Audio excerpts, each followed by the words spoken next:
Hospitals across Kentucky are filling up and the numbers are getting worse. Today, more than 2,000 people are being treated for COVID-19 in Kentucky hospitals. That is higher than it has ever been at any other point in the pandemic. And the surge has led hospital workers to plead with people to take steps to stop the spread.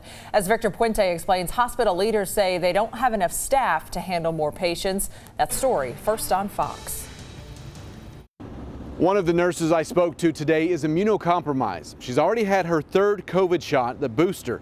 Healthcare workers have told us if more Kentuckians were willing to get the vaccine, we could have avoided a lot of the mess we're in today.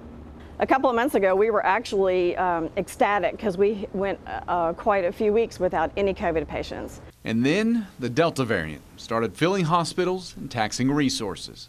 We have other states that are much worse than us, but sometimes it's just a matter of time before that is happening here.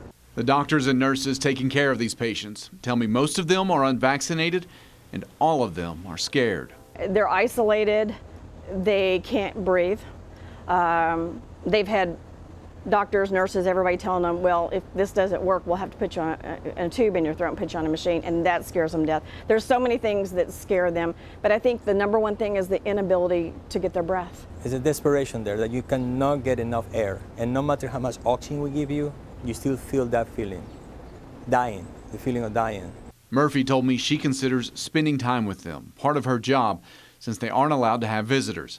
She's also had some patients ask if they could get their COVID vaccine now. They shouldn't have to be going through that, and I think that's what I wonder deep down that's what they're feeling. Oh, just wish I'd gotten my shot. I wouldn't be gasping for breath. Because they really are, if you could just see their faces, they're so frightened. Dr. Villaran said that vaccine is the only way he sees out of these rising numbers. But the people who are not vaccinated are the ones that are getting sicker, and they're also the one that keeps letting this virus replicate and expand to somebody else, including the vaccinated people. The chief nursing officer here at Baptist Health told me they've also had issues with employees having to miss work because their kids were quarantined after an exposure at school. In Lexington, Victor Puente, Fox 56 10 o'clock news.